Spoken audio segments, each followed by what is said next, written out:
maybe Egypt holds the answers. It's time to go back to the pyramids, remembering what Sherlock Holmes taught us. When you have eliminated the impossible, whatever remains, however improbable, must be the truth.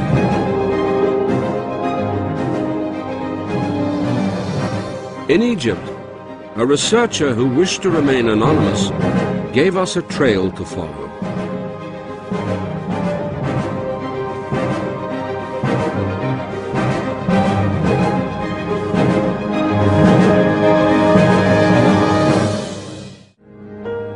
The ancient Roman, Pliny the Elder, tells of arguments about who built the Great Pyramid.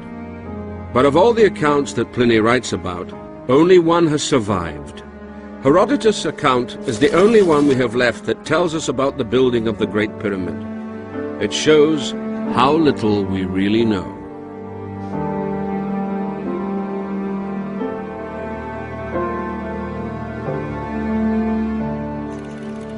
In 1859, an Englishman, John Taylor, discovered if you divided this dimension by this one, you got pi, the mathematical formula.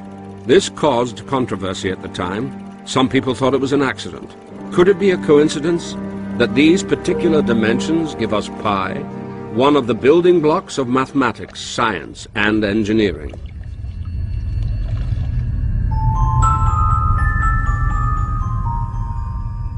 I asked my anonymous Egyptian researcher if he could explain why these dimensions were significant. Because the half perimeter is the biggest horizontal visible dimension, and its height is the biggest vertical invisible dimension. Pi is not the only significant number in the Great Pyramid. If we look at the dimensions of the various parts of the pyramid, each part can be multiplied by a whole number to give the total height.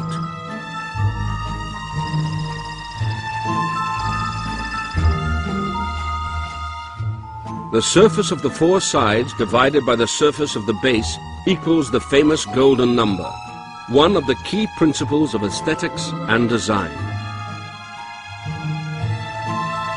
The golden number is unique. These equations work with the golden number and only the golden number.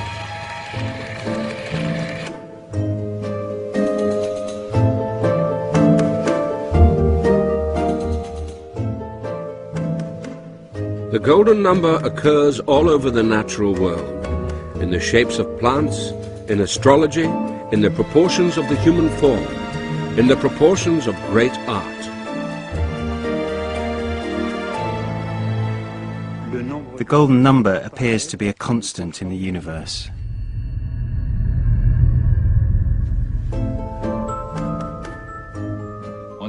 By dividing the half perimeter by the total height, we get the golden number squared.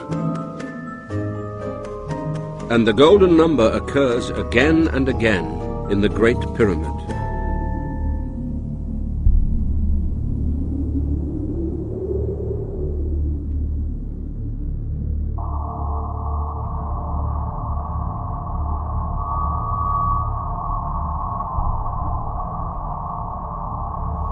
We've now checked it with tens of thousands of different things, and what we found is that there is nothing in creation, in the universe, that is not directly constructed through the proportions and the shapes and forms of sacred geometry.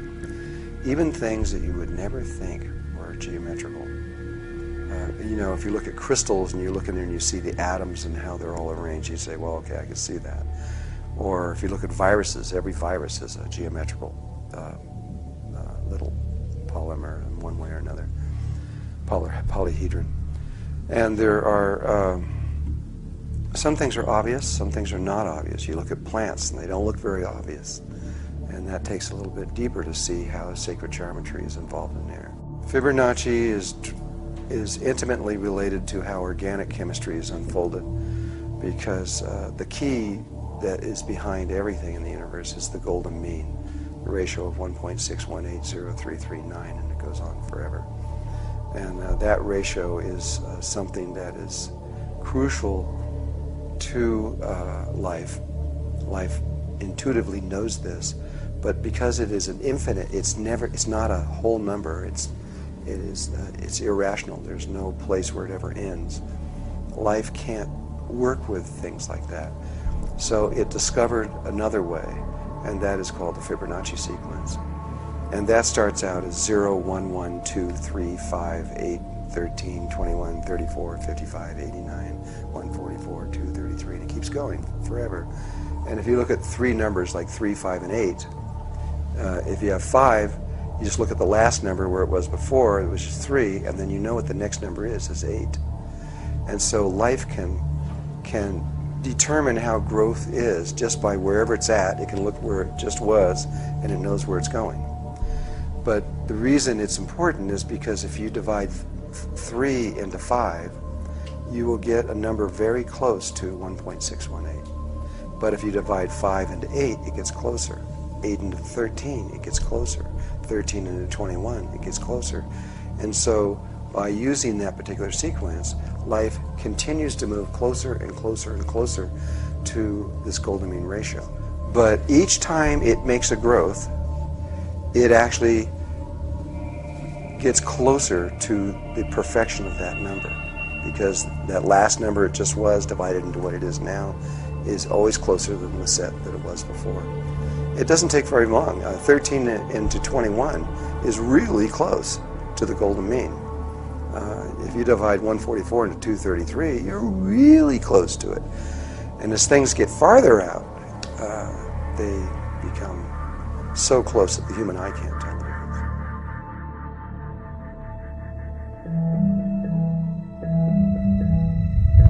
Many Egyptologists say the ancient Egyptians had no great mathematical skills, and all this number stuff is just coincidence.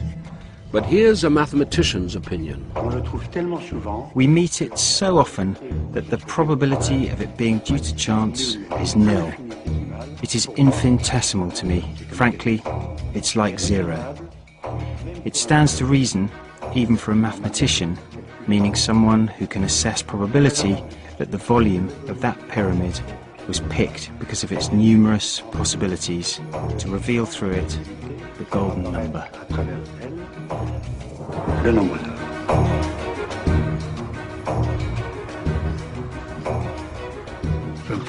I think that ancient Egyptians were aware of the golden number. They couldn't have come across the resolution each time, especially the perfect one. They had to possess that knowledge. It's not in their culture to divulge it. They kept it secret, and the best way to keep a secret is not to convey it anywhere.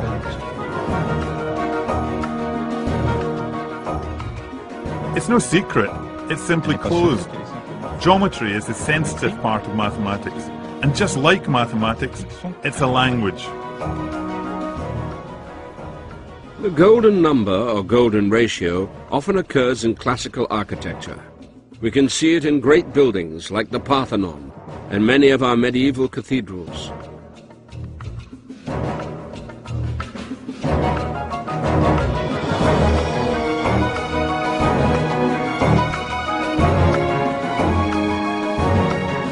Like the Great Pyramid, this cathedral shows the equinox.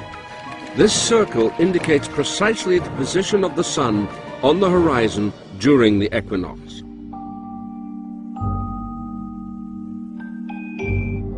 Even more extraordinary, the shape of the Great Pyramid is hidden in the facade of Strasbourg Cathedral, even though, when the cathedral was built, the Great Pyramid was still partly covered in sand.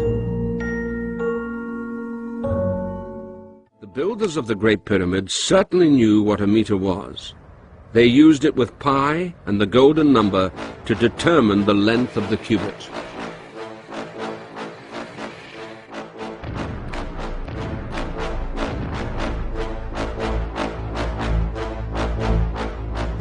But the mysteries don't end there. The anonymous researcher we spoke to earlier had been plotting the ancient sites on a world map. This strip that stretches from Easter Island to Giza is actually part of a 25,000-mile long circle.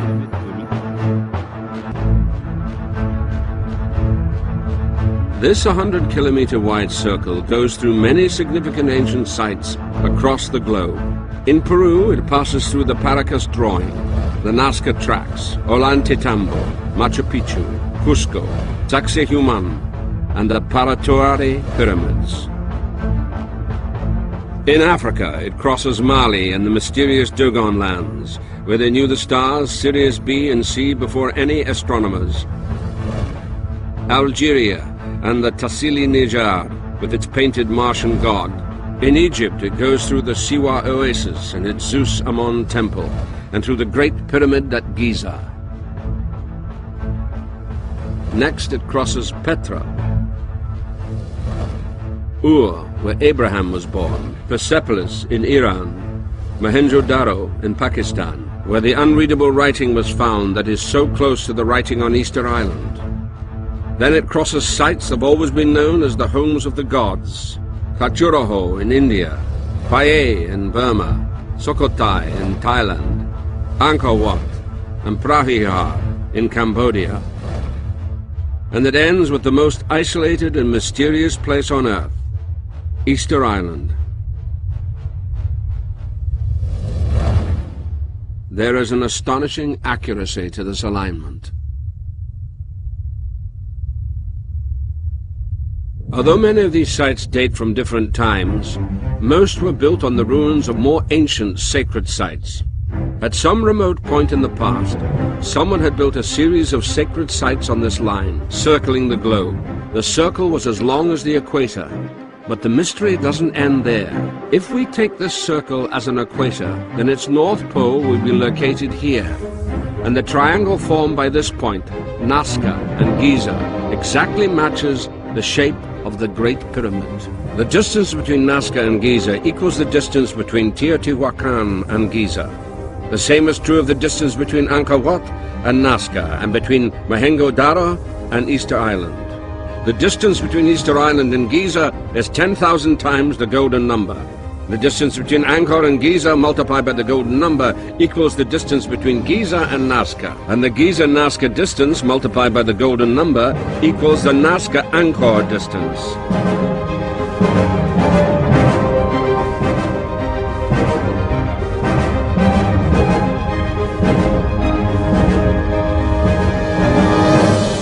There is a knowledge we all know, yet we don't know.